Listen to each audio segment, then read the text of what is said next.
Alors voilà, à Tel Aviv, nous, on en voit naître beaucoup, ces food trucks. À Paris également. Alors avant, c'était une baraque à frites. Aujourd'hui, un food truck. Pourquoi ça bouleverse tellement, ça révolutionne tellement la cuisine et la façon de manger? D'abord, ces très belles images de New York me donnent vraiment envie de voir la même chose dans les rues de Tel Aviv. Ouais. Malheureusement, on n'en est pas là. Il y a des très gros problèmes de régulation. Donc généralement, ce sont des camions remorqués vers un endroit, un festival, et non pas des camions qui bougent à travers la ville. Mais on sent que ça intéresse de plus en plus les Israéliens. On voit beaucoup ces émissions de télé-réalité dans des food trucks avec un chef qui est accompagné d'une personnalité ou pas du petit écran. Ça leur donne envie aux Israéliens. Ça donne énormément envie aux Israéliens, déjà parce que c'est américain et les Israéliens adorent tout ce qui se passe aux États-Unis. Et c'est vrai que ça permet aussi à certaines personnes de mettre en valeur leur cuisine traditionnelle et non pas ouvrir un restaurant avec des très gros budgets. Mais une fois de plus, il n'y a pas de régulation. Donc c'est considéré comme des colporteurs en fait, et, un peu des hors-la-loi. Et donc, ils n'ont pas les permis pour vendre leurs marchandises. Leur présence dans Tel Aviv, entre autres, elle passera par ça, par cette régulation. Elle passera d'abord, exactement, elle passera d'abord par une régulation par les mairies, d'abord par Tel Aviv, qui est la ville la plus importante gastronomiquement parlant.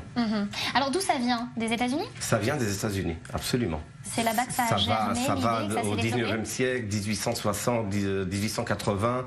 Très tôt. Très tôt. Les grands chemins de fer, des vieux wagons qu'on transformait en restaurants. Très rapidement, très rapidement. Itinérants. Mais après, en France, on les trouve aussi dans les années 60 à Marseille, des immigrants italiens, camions pizza. En Belgique, les baraques à frites. Ça a toujours existé. Et ça a toujours été associé à de la cuisine plutôt populaire. Populaire, industrielle, très souvent. Donc pas très fine, et c'est vrai qu'on voit de plus en plus la cuisine gastronomique, artisanale, qui a de l'ampleur dans ces camions et dans des stèles aussi. Un petit peu, comment vous expliquez que depuis 2010 en particulier, ça prenne une importance d'autant plus grande? Il n'y a rien de très spécial qui s'est passé en 2010. Je pense que c'est tout simplement la population, l'ampleur des espaces urbains, des gros bureaux high-tech aussi également. Et les gens aiment manger dans la rue, en fin de compte, dans certains pays. En Israël, il y a depuis des années le street food, le falafel, le hummus qu'on peut trouver, bien évidemment. Donc on commence à voir petit à petit, mais je dis encore une fois, ça fait plus partie de gros festivals ou sur un marché où on fait remorquer ces voitures. Et vous pensez que c'est une mode qui va passer ou qui peut s'installer de façon... C'est une mode qui pourrait s'installer. Je ne sais pas si les camions, mais tout ce qui est street food, c'est-à-dire manger dehors, manger rapidement, bien manger d'ailleurs. On trouve au Singapour 2 stèles qui vendent à 1,50 € un bouillon de bœuf et l'autre un poulet au riz soja pour 1,50 €. Ils ont reçu une étoile Michelin. Ah oui? Ouais, cette année.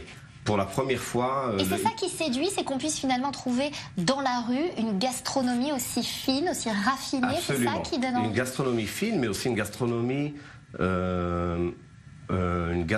d'ailleurs. Gastronomie d'immigrants. On trouve à Paris, il y a déjà des Syriens, des immigrants syriens qui font certaines choses. L'ancienne Tahana Merkazit, la station de bus, l'ancienne station de bus de Tel Aviv, où il y a des Chinois, des Philippins, un peu de tout. Ça plaît aux gens, ce n'est pas cher. Ça donne un peu les goûts et les odeurs d'ailleurs. Moi j'adore ça aussi, c'est très bon, et il faut dire que ça intéresse énormément les touristes. Je m'occupe pas mal de tourisme gastronomique, c'est-à-dire des gens qui viennent et s'intéressent à voir quelles sont les traditions et quel est le mode gastronomique justement, David, en Israël, à Tel Aviv.